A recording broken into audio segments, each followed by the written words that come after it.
Starts right. Business News.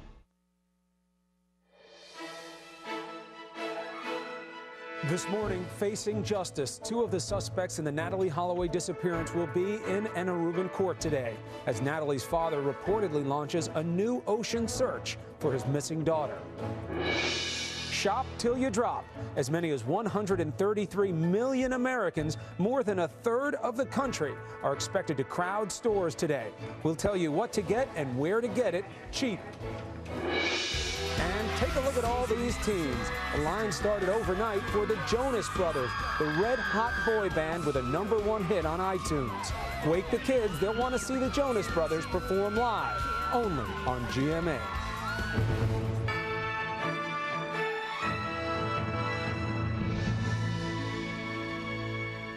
Good morning, America. We hope you all had a good Thanksgiving. I'm Chris Cuomo with Elizabeth Vargas. I cannot believe the scene outside. It is madhouse and mayhem out here, like it wasn't yesterday with the parade. It is today. It's Friday, November 23rd. As you know, Diane and Robin are enjoying the day off with their families. And take a look at this. After waiting outside overnight in the cold, our studio is filled with Jonas Brothers fans.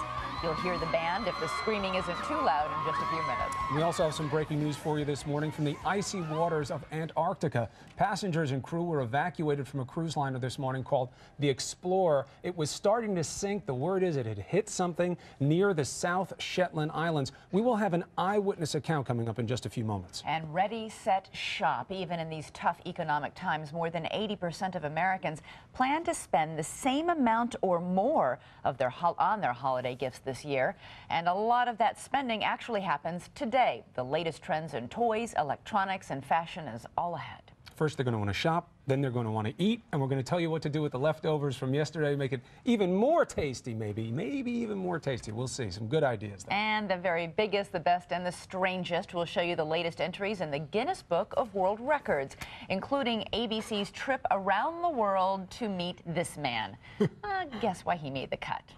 That's David, not the guy, but standing next to the guy, and you'll see. But first, we're going to start with Bianna Golodriga, who has all the latest headlines this morning. Good morning, Bianna. Good morning, Chris and Elizabeth, and good morning, everybody. Let's get right to the race to rescue more than 150 people who were on a cruise ship in the frigid Antarctic waters. They were evacuated onto lifeboats after the luxury liner, the Explorer, hit a chunk of ice near the South Shetland Islands.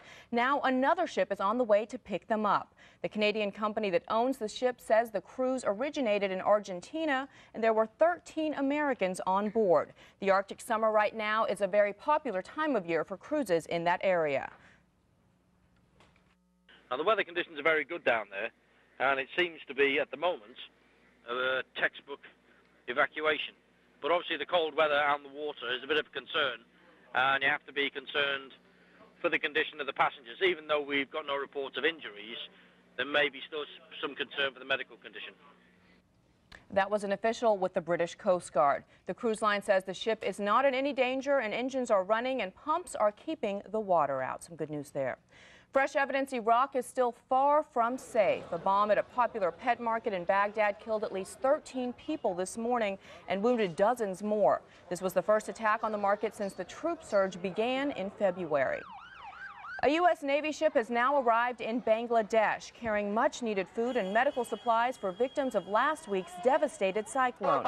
About 2.5 million people are currently displaced, scrambling for space in crowded relief camps.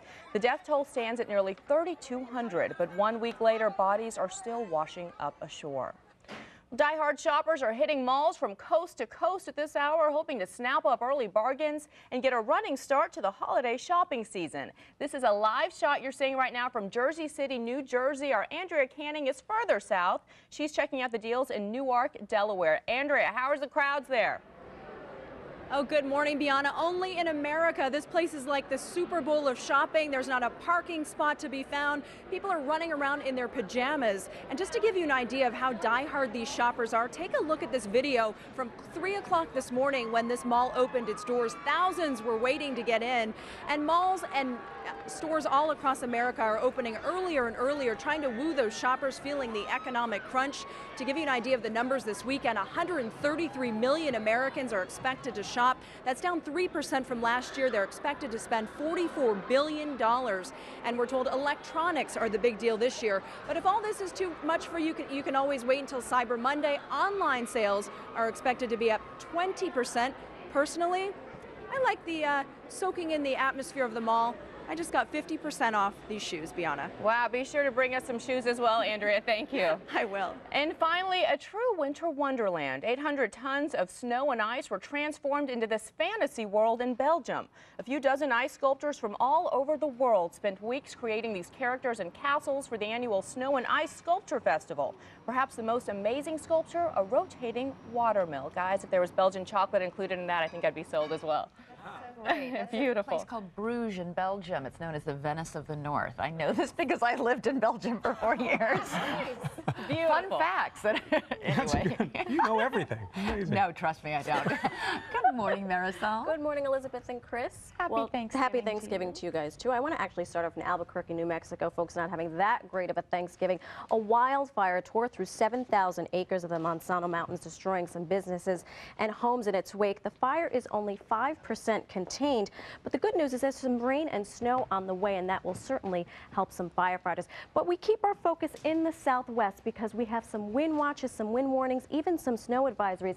We're keeping an eye on the southern Rockies and even into Southern California. Folks in LA, you're going to see hurricane force winds, so if you don't have to go outside, really just enjoy your day off if you have it. Again, because we have learned our lesson from the wildfire.